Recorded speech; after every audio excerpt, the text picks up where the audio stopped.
এই দুনিয়ার জীবনে আপনার দুনিয়ার বাড়ি গাড়ি টাকা পয়সা রিজিক ব্যবসা বাণিজ্য স্ত্রী সন্তান এইগুলোকে নিয়ে এত বিচলিত হওয়ার কিছু নাই।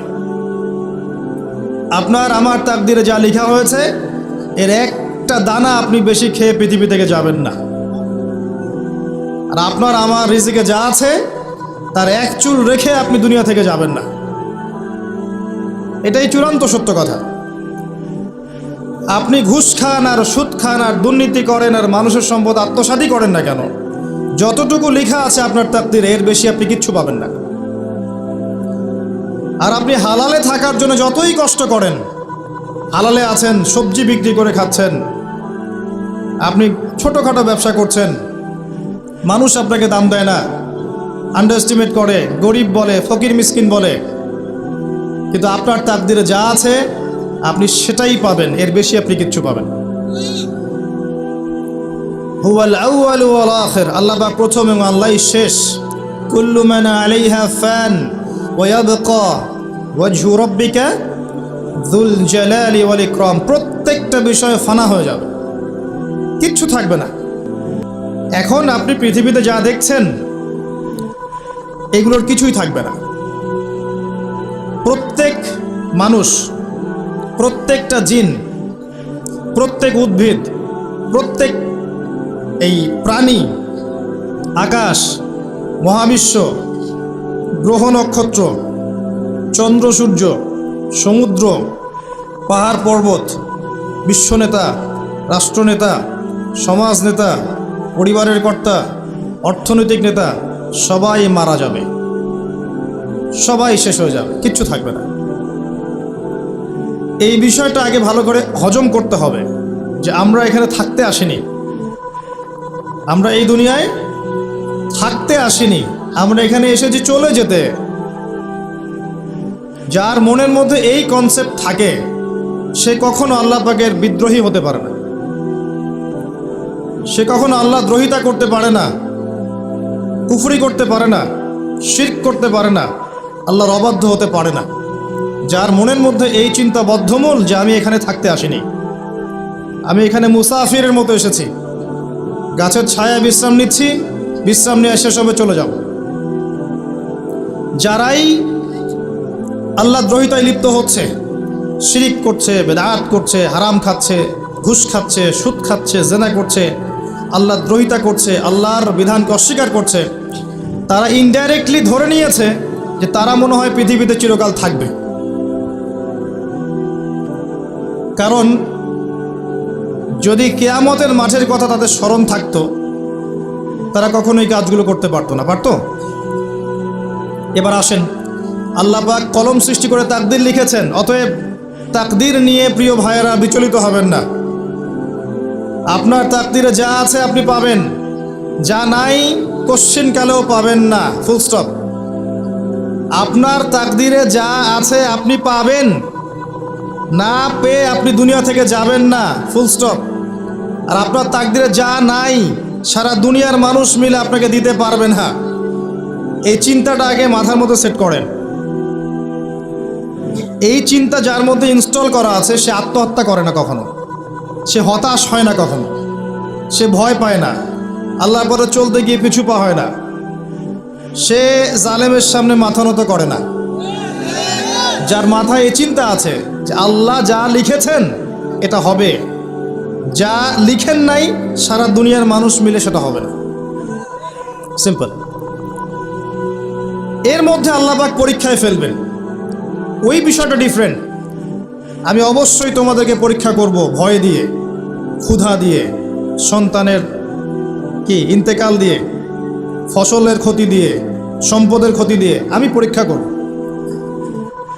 কিন্তু যারা সবর করবে এবং যারা এই কনসেপ্ট রাখবে ইন্না লিল্লাহি ওয়া ইন্না ইলাইহি রাজিউন, এদেরকে আল্লাহ পাক প্রশংসা করেছেন, ইনশাআল্লাহ এরা সফল হবে। আল্লাহ পাক তাকদীর লিখে ফেলেছেন, তাকদীর নিয়ে টেনশন করবেন না, রিজিক নিয়ে টেনশন করবেন না। এখনকার যুব সমাজের সবচেয়ে বড় টেনশন রিজিক। একটা জব, একটা ভালো জব, একটা ভালো ব্যবসা, সে সিকিউরড লাইফ চাচ্ছে, রিজিক নিয়ে চিন্তা করবেন না।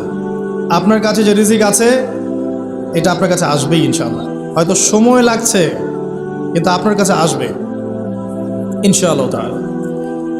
আপনি হালালের উপর থাকবেন, ন্যায়ের উপর থাকবেন, আপনি অন্যায় পথে রিজিক সার্চ করবেন না। আপনার তাকদিরে যে রিজিক আছে আপনার কাছে আসবে ইনশাআল্লাহ। এবার আসেন, আল্লাহ পাক এরপরে সৃষ্টি করেছেন মহাবিশ্ব, এই পুরো মহাবিশ্ব তাকদির লিখার পরে মহাবিশ্ব কয়দিনে? ফি সিত্তাতি আইয়াম, 6 দিনে। মাত্র 6 দিনে আল্লাহ পাক পুরো মহাবিশ্ব সৃষ্টি করেছেন।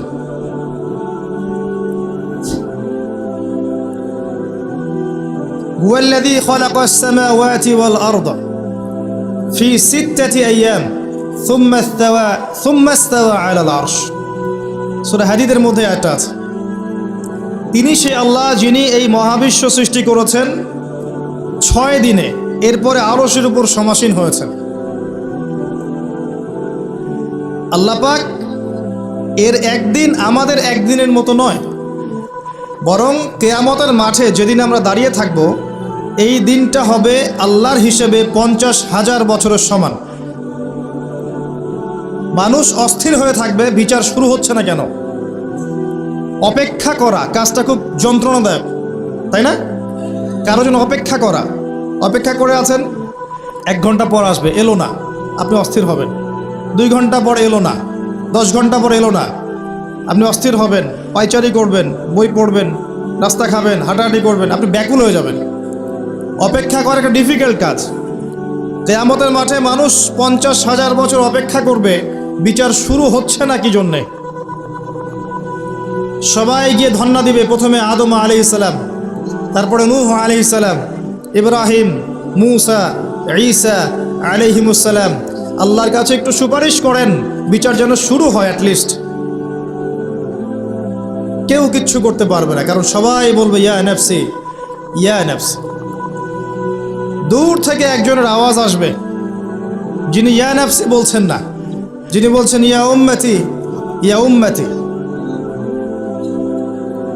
সবাই তার কাছে যাবে এবং তিনি আমাদের নবী মুহাম্মদুর রাসূলুল্লাহ সাল্লাল্লাহু আলাইহি ওয়াসাল্লাম সিজদায় পড়ে যাবেন এবং তার উম্মার জন্য সুপারিশ করবেন। উম্মার কবিরা গুনাহগার ব্যক্তিদেরকে সুপারিশ করে তিনি জান্নাতে নিয়ে যাবেন ইনশাআল্লাহ। আল্লাহ তাকে ওয়াদা করেছেন, হে নবী, তোমার উম্মতের কোনো ব্যক্তি যদি শিরিক না করে আমার সামনে উপস্থিত হয়, আমি তাকে মাফ করে দেব ইনশাআল্লাহ। হাদিসে কুদসির মধ্যেও আছে যে, হে আদম সন্তান, তুমি যদি দুনিয়ার সমান পাপ নিয়ে, আসমান জমিন সমান পাপ নিয়ে আমার সামনে দাঁড়াও, কিন্তু আমার সাথে কাউকে শরিক করনি, তাহলে আমি আল্লাহ তোমার সামনে আসমান জমিন সমান ক্ষমা নিয়ে উপস্থিত হব ইনশাআল্লাহ। শোনেন, 1000-999 জন মানুষ জাহান্নামে যাবে, প্রতি 1000-999 জন মানুষ জাহান্নামে যাবে। সহিহ বুখারীর হাদিস 4 বার এসেছে। এখানে ইকুয়েশনটা এমন না যে ম্যাথামেটিক্যালি ক্যালকুলেট করতে হবে, এমন নয়। এটা দিয়ে আধিক্য বোঝানো হচ্ছে, বেশিরভাগই জাহান্নামে যাবে। এই কথা আল্লাহ পাক কিন্তু সূরা আরাফের মধ্যেও বলেছেন 179 নম্বর আয়াতে, ওয়ালাকাদ যারানা লিজাহান্নামা কাসীরাম মিনাল জিন্নি ওয়াল ইনস। একই বিষয়ে কোরআন হাদিস পরস্পর মিলে যায়। এখানে একটা বিষয় বুঝতে হবে, আল্লাহ পাক বলেছেন সূরা নিসার মধ্যে, ইন্নাল্লাহা লা ইয়াগফিরু আন ইউশরাকা বিহি ওয়া ইয়াগফিরু মা দুনা যালিকা লিমান ইয়াশা। আল্লাহ পাক তার সাথে শিরকের গুনাহ মাফ করবেন না, এছাড়া যে কোনো গুনাহ আল্লাহ পাক যাকে ইচ্ছা মাফ করতে পারেন। তার মানে যে বেশিরভাগ মানুষ জাহান্নামে যাচ্ছে, তাদের আমল নামায় কোন পাপ থাকতে পারে? কথা বোঝা যাচ্ছে কি? নিঃসন্দেহে তাদের আমল নামায় শিরকের পাপ থাকবে। এটা বুঝতে আপনাকে পিএইচডি করার দরকার নাই। আল্লাহ পাক শিরক ব্যতীত যে কোনো পাপ যাকে ইচ্ছা মাফ করতে পারে। তার মানে তারা জাহান্নামে যাচ্ছে বিকজ অফ শিরক। আমাদের মুসলিমরা এখন শিরক বোঝে না, অমুসলিমরা তো শিরক করেই। যেমন কেউ বলছে ওয়াকালাতিল ইয়াহুদ উযাইরুন ইবনুল্লাহ, ইহুদিরা বলছে উযাইর আল্লাহর সন্তান, নাউযুবিল্লাহ, শিরক। অথচ ওরাই এখন বিশ্বকে রুল করছে, তাই না?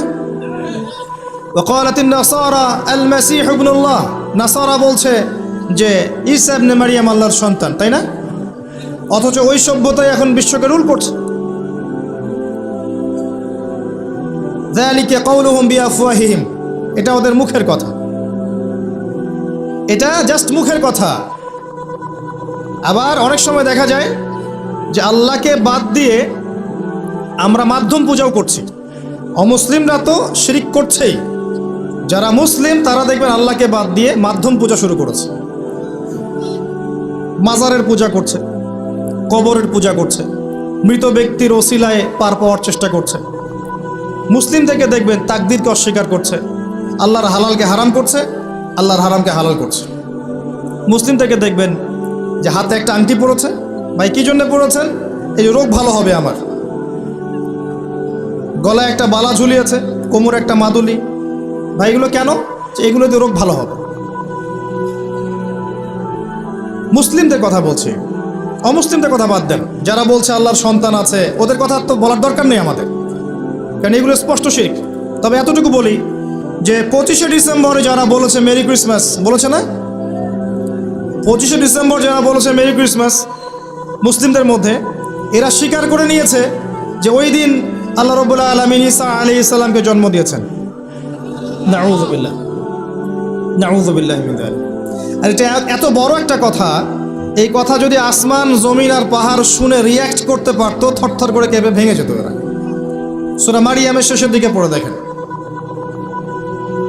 وقالوا اتخذ الرحمن ولدا لقد جئتم شيئا إدا تكاد السماوات والأرض يتفطرن منه وتنشق الأرض وتخر الجبال هدا। পরেন অর্থটা, আসমান জমিন পাহাড় যদি এই কথা শুনে রিয়্যাক্ট করতে পারতো, এরা চৌচির হয়ে যেত। এত বড় একটা কথা বলেছো তোমরা, ঈসা আলাইহিস সালামকে আল্লাহ পাক জন্ম দিয়েছেন। আউযুবিল্লাহ। তো এরা তো শিরক করছেই। মুসলিমরাও দেখবেন এই যেগুলো বললাম, আল্লাহকে বাদ দিয়ে অন্যের কাছে দোয়া করছে, আল্লাহকে বাদ দিয়ে অন্যকে সেজদা করছে, আল্লাহকে বাদ দিয়ে অন্যের কাছে নজর মানত করছে, আল্লাহকে বাদ দিয়ে অন্যের জন্যে জবাই করছে, আল্লাহর তাকদীরকে অস্বীকার করছে, আল্লাহর হালালকে হারাম করে নিচ্ছে, আল্লাহর হারামকে হালাল করে নিচ্ছে। দেখবেন মুসলিমরা করছে। এবার মুসলিম জেনারেশন, এমন একটা প্রজন্ম বের হয়েছে এখন, ইয়াং জেনারেশনের, তারা বলছে যে এই মহাবিশ্ব বিগ ব্যাং থেকে সৃষ্টি হয়েছে, আল্লাহ বলতে কিছু নাই। আপনি বোঝেন কি কারণে প্রতি হাজারে 999 পিপল জাহান্নামে কেন যাবে? কারণটা কি? শিরক। আর এই শিরকটা হচ্ছে আপনার চিন্তায়, আপনার কথায় এবং আপনার কাজে। চিন্তার মধ্যে শিরক। যেমন একজন ব্যক্তি চিন্তা করে আকীদা, যে আল্লাহ ছাড়া অমুকও সন্তান দিতে পারে। এরকম আকীদা নাই মুসলিমদের? আছে। একজন বলছে আল্লাহ কল্যাণের মালিক আর শয়তান হচ্ছে অকল্যাণের মালিক। কথাটা শুনতে খুব ভালো লাগে না? অকল্যাণ হয়তো আল্লাহর পক্ষ থেকে আসে না, আল্লাহ পবিত্র, অকল্যাণ শয়তানের পক্ষ থেকে আসবে। ব্যাপারটা কি এমন? ভালো মন্দ, কল্যাণ অকল্যাণ, দুঃখ কষ্ট সুখ সবকিছু কার পক্ষ থেকে আসে? এমন নয় যে ভালোগুলো আল্লাহ দেন, অকল্যাণগুলো শয়তান দেয়। নাউযুবিল্লাহ। এরকম আকীদা আছে মানুষ। কিছু মানুষ বলছে তাকদীর বলতে কিচ্ছু নাই, মানুষ নিজেই তার কর্মের নিয়ন্ত্রণ, শিরক। কিছু মানুষ বলছে যে ভাগ্যই সব, মানুষের কাজের কোনো স্বাধীনতা নাই। মানে ভাগ্যই সব, আমার কাজের কোনো স্বাধীনতা নাই, আমি কলের পুতুল। চুরি করেছো কেন? আল্লাহ তাকদীর লিখেছে তাই। সুদ খাও কেন? ঘুষ খাও কেন? রিলিফের মাল মেরে খাও কেন? আল্লাহ তাকদীর লিখেছে তাই। এরকমও কিছু মানুষ আছে। প্রত্যেক পদে পদে আপনি শিরক পাবেন। আপনি আল্লাহকে ছাড়া সেজদা দেখতে পারবেন, আল্লাহকে ছাড়া মানুষ নজর করছে, মানত করছে, কসম করছে, কোরবানি করছে, সেজদা করছে, দোয়া করছে এবং ওসিলা পূজা করছে যে আল্লাহ বাদ দিয়ে অমুকে আমাকে পরকালে পার করিয়ে দিবে।